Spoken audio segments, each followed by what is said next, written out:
என்ன படம் ரொம்ப சிறப்பாக இருக்கு. இந்த 26ல தேவையான இந்த படம் ஒரு மாற்றத்தை உருவாக்குனது. பட் லேட்டா வந்தாலும் இப்போ சிச்சுவேஷனுக்கு கரெக்டான படம் தான். ரொம்ப ஆரவாரமா இருக்கு. இப்போ நீங்க பாத்துருப்பீங்க வெளியே அடுத்த ஷோ இது. ஃபர்ஸ்ட் ஷோ நாங்க இது பண்ணா அடுத்த ஷோக்கு இது நல்ல வரவேற்பு. நீங்க வெளில போனாலும் தெரியும். அது இந்த படத்துல முக்கியமான விஷயம் எல்லாரும் ஒண்ணுதான், பிறப்புக்கும் எல்லாம் இருக்குங்கிறது அவர் தெளிவு கூட சொல்லியிருக்காரு. எல்லா மதம் ஒண்ணுதான் அப்படிங்கிற மாதிரி, ஜாதி இல்ல மதம் இல்லைங்கிறது ஒண்ணுதான் சொல்லியிருக்காரு. அது வரவேற்கிறது ரொம்ப ரொம்ப நல்லா இருக்கு. கமர்ஷியலா சென்டிமெண்டா எல்லாமே நல்லா, எல்லாத்துக்கும் பிடிச்ச மாதிரி இருக்கு. தேங்க்யூ. என் பேர் ரம்யா. ஃபர்ஸ்ட் டைம் இப்போதான் ஃபர்ஸ்ட் டே எஃப்எஸ் பார்க்குறேன். யாரோ சொன்னாங்க கேசரி கிண்டி வச்சிருக்காங்க, பொங்கல் கிண்டி வச்சிருக்காங்கன்னு.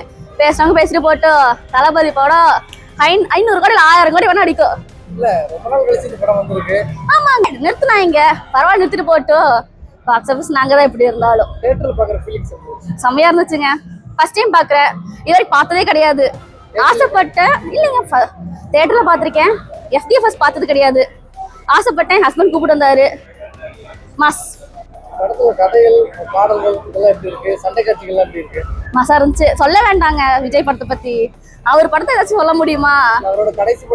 அதுக்கு வச்சுதான் அனுப்புனாங்க. ஆல்ரெடி அதுதான் வந்திருக்கோம். இதுக்கு மேல பேசுறதுக்கு ஒன்றும் இல்லை. எப்ப படம் மாஸ். என் பேர் கீர்த்தனா, சூலூர்ல இருந்து வரேன். படம் சூப்பரா இருந்துச்சு. ஆனா கடைசி படம்ன்றது ஏற்கவே முடியல.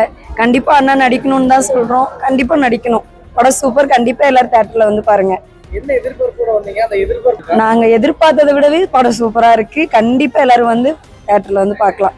படம் சூப்பர். மிஸ்யூ அண்ணா. என் பேர் விஜயமணி. நான் சூலூர்ல இருந்து வரேன். காலைல சிறப்பு காட்சி 9 மணிக்காக பார்க்கறக்காக வந்திருக்கோம். தளபதியோட லாஸ்ட் படம். 1 வருஷம் கழிச்சு இதுக்காக இருந்து வந்திருக்கோம். இன்னும் ஒரே ஒரு சின்ன வருத்தம்னு கேட்டிங்கன்னா 18+ போயிடுச்சு ஏ சர்டிஃபிகேட். பரவாயில்ல, தலைமைக்கு நாங்கள் கட்டுப்பட்டு என்ன நடக்குதோ அது பிரகாரம் இது பண்ணுறோம். படம் ரொம்ப அருமையாக இருக்குது. எல்லோரும் பாருங்கள். சொல்கிறவங்க சொல்லிட்டு போகட்டும். தளபதிக்காக லாஸ்ட் ஒன் டைம் தளபதிக்காக பார்த்துருக்கோம். இன்னொன்று படம் முன்னாடி எலெக்ஷனுக்கு முன்னாடி ரிலீஸ் ஆயிருந்தா இன்னும் பயங்கரமாக இருந்திருக்கு. இப்போ 108ங்கிறது அடுத்து 234 நம்ம வர்றதுக்கு உண்டானது இருந்திருக்கும். பரவாயில்ல, எல்லாமே இருந்தது தான். எல்லாமே சிறப்பாக சொல்லியிருக்காரு. ஊழல், லஞ்சம் எப்படி எல்லாம் மாற்றி 2 பேரும் மாற்றி எப்படி இது பண்ணாங்களோ அது எல்லாத்தையும் பயங்கரமாக அடிச்சுக்கோ. அதுக்காக தான் பயந்துக்கிட்டு ஒரு வேளை படத்தை ரிலீஸ் பண்ண விடாமல் பண்ணாங்கன்னு கூட இருக்கு. நிறைய பேர் வந்திருக்காங்க. ரொம்ப சந்தோஷமா இருக்கு. இருந்தாலும் தளபதிக்காக ஒரு டைம் ஃபுல்லாக லாஸ்ட் ஒன் டைம் மிஸ்யூ. தளபதி ஸ்டைலில் சொல்லணும்னா எலெக்ஷனும் நம்ம தான், கலெக்ஷனும் நம்ம தான். நன்றி, வணக்கம். என் பேர் மலைராஜ்ங்கண்ணா. சூலூர்லேருந்து தான் வரேன். ரொம்ப எப்படி சொல்கிறதுன்னு தெரில. மனசெல்லாம் அப்படியே படபடன்னு இருக்குது. ஆனால் நான் கடைசியாக பார்த்துட்டோம். இதுக்கப்புறம் நம்ம அவரை ஸ்க்ரீனில் பார்க்குறோன்னு மாற்றோன்னு சொல்லும்போது கண்ணெல்லாம் கலங்குதுங்க. ரொம்ப வருத்தமாக இருக்குது. ஆனால் அண்ணனை ஸ்க்ரீனில் பார்த்ததுக்கப்புறம் ரொம்ப கூஸ்பம்ஸ் ஆகிட்டாங்க. ரொம்ப சந்தோஷமாக இருக்குது, நிம்மதியாக இருக்குது. அதை தாண்டியும் ரொம்ப வருத்தமாகவும் இருக்குது. இதுக்கப்புறம் நம்ம அவரை ஸ்க்ரீனில் பார்க்க மாட்டோம் அப்படின்னு சொல்லும்போது இதுக்கு மேலே என்ன பேசுகிறதுன்னு தெரில. அண்ணனோட இந்த ஆட்சி கண்டிப்பாக நல்ல ஆட்சியாக இருக்கும்.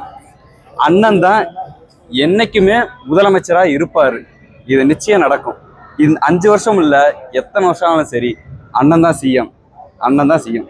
டிவிக்கு நாங்கள் சூலூர்லேருந்து வரோம். என் பேர் செந்தில். நம்ம எம்எல்ஏ சுமாரண்ண தலைமையில் நாங்கள் இன்றைக்கி ரசிகர் ஷோ ஏற்பாடு பண்ணியிருந்தோம். படம் வேறு லெவலில் இருந்துச்சு. இந்த ஜனநாயகன் பார்த்திங்கன்னா நம்ம ஜனநாயகத்தை கண்டிப்பாக காப்பாற்றுவார். கண்டிப்பாக தமிழ்நாடு மேல்மேலும் வளர்ச்சி அடையும். ஜனநாயகன் படம் வேறு லெவலில் இருக்குது. வி மிஸ் யூ அண்ணா, வி மிஸ் யூ தளபதி.